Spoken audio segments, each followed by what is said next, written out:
FM generation direct method. In this method, this FM generation is indirect form.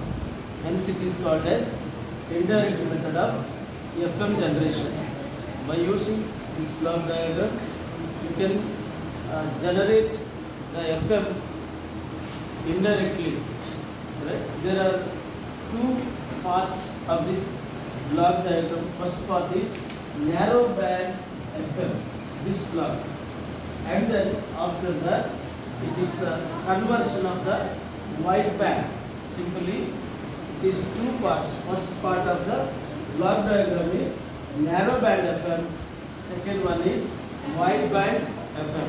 Simply you can say the narrow band FM is going to be converted into wide band FM. Wide band FM. That is nothing but the FM generation indirect method.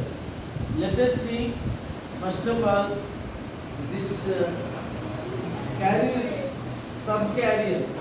Subcarrier means crystal oscillator is used to produce the carrier frequency with 200 kHz only and the frequency deviation of 12.2 Hz. This carrier frequency is applied to the carrier amplifier at the same time balanced modulated through the buffer amplifier. This buffer amplifier is used for the impedance matching between balanced modulator and the carrier amplifier, or crystal oscillator and the carrier amplifier, so that it is the loading effect will be avoided or removed because of the buffer amplifier. Thus, this carrier frequency of 200 kHz is applied to the carrier amplifier at the same time to the balanced modulator. Come to the output of the microphone. Output of the microphone, which is known as message signal. Output of the microphone is nothing but a message signal is applied to the pre-emphasis through the audio amplifier and modulating amplifier. The signal which is from the audio microphone is a weak signal. It is need to be amplified. After getting the amplification using modulating amplifier, it is applied to the audio amplifier. So audio amplifier is also used to improve the signal strength, or which is received from the microphone, it amplifies. That amplified output is applied to the balanced modulator with the pre-emphasis. Pre-emphasis also will do the further amplification or strengthen the output of the audio amplifier with the pre-distorter, means without distortion. Then this balanced modulator output is applied to the amplifier, which is called combining amplifier. What is that combining?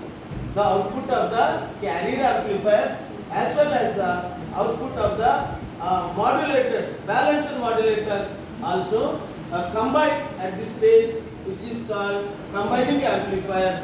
This balanced modulator, which have 90 degrees phase shift with the network, 90 degrees phase shift.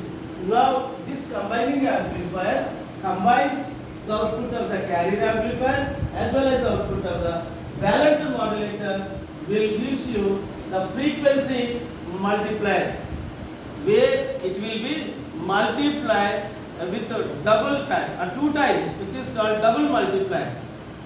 So the frequency will be multiplied into 2 power 6 or double multiplier. Okay? Hence it is called frequency multiplier. Now after multiplication, it will become as the carrier frequency of 12.8 MHz with the frequency deviation of 0.78 MHz which is applied to the mixer.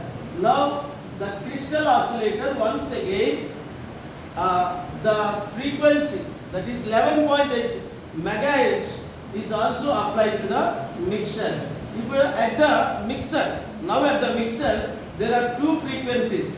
One is 11.8 megahertz of the carrier frequency, and the output of the frequency multiplier, it is FC 12.8 megahertz, and the frequency deviation of 0.78 megahertz is mixed, and then it will apply to the frequency multiplier.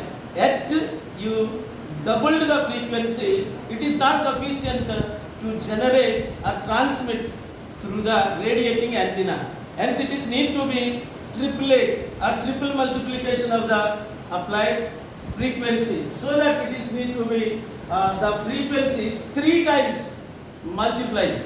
After 3 times multiplied, it will become with the same carrier frequency 12.8 megahertz, and the frequency deviation is 0.78 megahertz.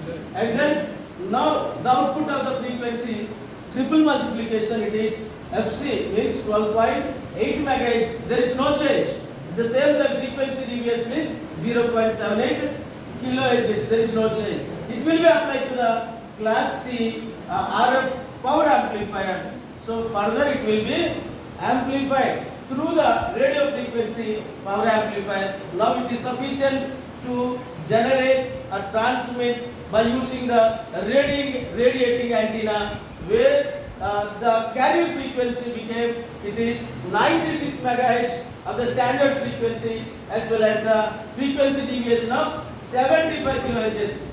So it is a standard frequency which is sufficient to transmit through the radiating antenna, which is nothing but the indirect method of the FM generator. Now this frequency, you can call it as a FM generated frequency, which is sufficient to transmit through the radiating antenna. It is a standard. So FM generated frequency, the FC is equal to 96 megahertz and F is 75 kilohertz.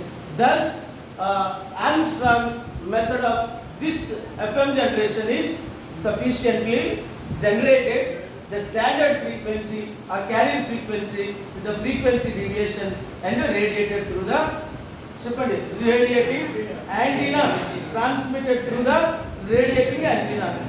That's all, finished.